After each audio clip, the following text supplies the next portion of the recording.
Hi, I'm Caroline, and I have learned about Somalia for this course, and I am going to be describing a little bit about the history of the country and how women's rights are impacted by a multitude of political, economic, cultural, and environmental issues. So, first, a little bit about Somalia's geography. It is located on the east coast of Africa, which is also often referred to as the Horn of Africa because the coast comes to a point, and the population is about 19 million people, and the country spans 627,000 miles. Most of the country is very sandy and has desert like conditions, and this causes there to be very little arable land, which causes a lot of issues for Somalia's economy. The economy is primarily based on agriculture and livestock, and areas of the country only receive 4 inches of rain a year, which makes farming virtually impossible in a lot of the areas in Somalia.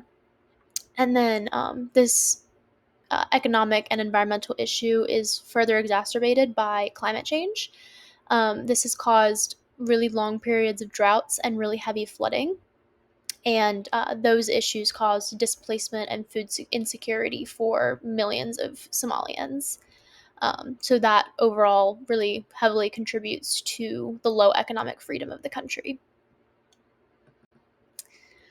A little bit about Somalia's political climate. Somalia has a very long history of civil war and conflict that dates back to the 1700s.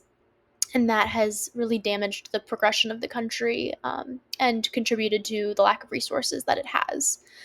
Specifically, most recently in 2006, there was a major conflict in the country that is being perpetuated by an Islamic terrorist group called Al Shabaab, and they have taken control over most of southern Somalia. Since their takeover, the group has been responsible for killing a lot of peace activists, and they even stop relief efforts for the humanitarian crises, such as like the droughts. They would stop the Red Cross from coming into the country and trying to help. And you can kind of see in the map to the side, the red areas are where Somalia, or where Al Shabaab has control over Somalia. And then the government system in Somalia is very male dominated, which perpetuates a lot of the issues for women, which I'm going to discuss in a little bit. Only 16 out of 360 positions in the government are held by females, meaning that their opinions and voices really aren't heard very much, and that they don't have a big enough percentage of people to really have a say in laws and changes going on. And then moving on to some of the women's issues in Somalia and how their rights are impacted. Somalia has a very big issue with human trafficking. However, a lot of women don't report it, so it goes under the radar a little bit. Children, male and female, but specifically young girls, are shipped and sold to traffickers in neighboring countries, and they are exploited for either sex or free labor. The Somalian government does not do a lot in way of giving retributions or punishments for traffickers. And Al Shabaab also makes it even harder for women to come forward and report trafficking because either they or government officials are normally involved in the trafficking, and they use fear and shame as ways to silence women. Um, and then also, a lot of women are forced into being addicted to drugs, and that also takes a lot of their freedoms away because it's another form of control. And at this point, I think it's really important to mention that Somalia is 99% Islamic, and that plays a major part in women's rights because things like women's roles and their purity are outlined in Islamic scriptures, and when those are broken, women are killed or shamed, and that's another reason why women don't come forward after being trafficked. And then, aside from trafficking, there is just a lot of general violence against women, and that's very prevalent in Somalia. Somalia's law states that rape is punishable and can lead to 5 to 15 years in prison, but that very rarely happens, as women typically aren't taken seriously or listened to when they do come forward. So essentially, the government is trying to portray a more progressive way and increase equality, but they're not really practicing that. Um, Also, Somalia has no protections for women who are assaulted or raped by their husbands.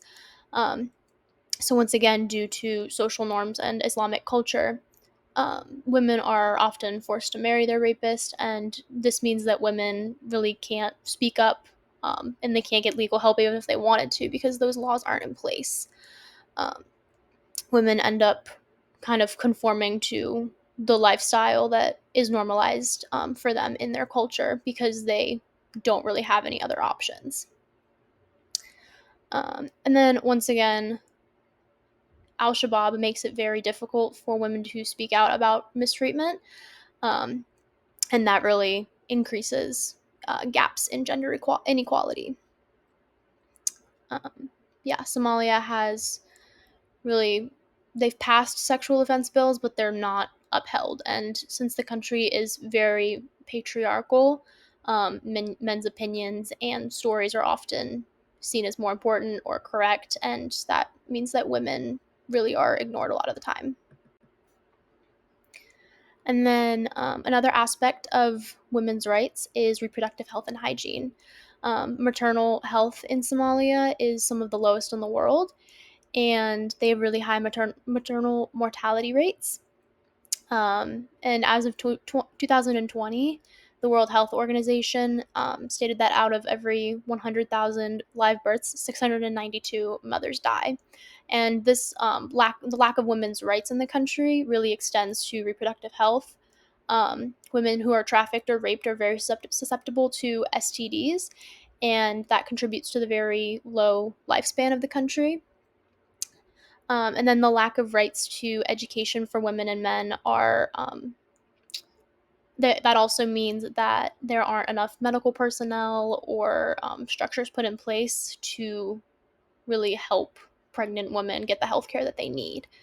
Um, so complications are often arising in pregnancies, and because women don't have really the basic rights to health and safety, um, and their lives aren't as seen as important as men, nothing is really being done to curb that mortality rate. And then just a little bit about education rights. Due to the really intense poverty that the country faces, there are a lot of barriers such as displacement and poverty between educations and citizens. It's really hard for girls to get educated in Somalia because men's needs are prioritized over women, and parents will choose to enroll their male children in school rather than the women if they don't have the funds to do both.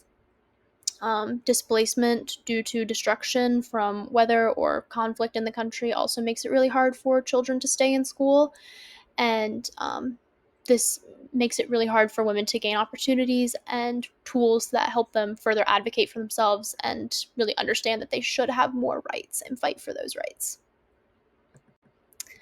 And then finally, I wanted to briefly mention some humanitarian efforts that are working towards providing aid to women's rights. So, the first organization is the Women's Peace and Humanitarian Fund, and this organization works on trying to hold local political systems accountable instead of letting them just go um, with trafficking and assault going unpunished. They also work to give citizens access to justice or retribution, and especially in areas where Al Shabaab is located and making their lives increasingly difficult, they really work to provide retribution to women. And then the second organization is UNICEF. As many as 3 million Somalian children are not enrolled in schools, which is something that UNICEF is really working on changing.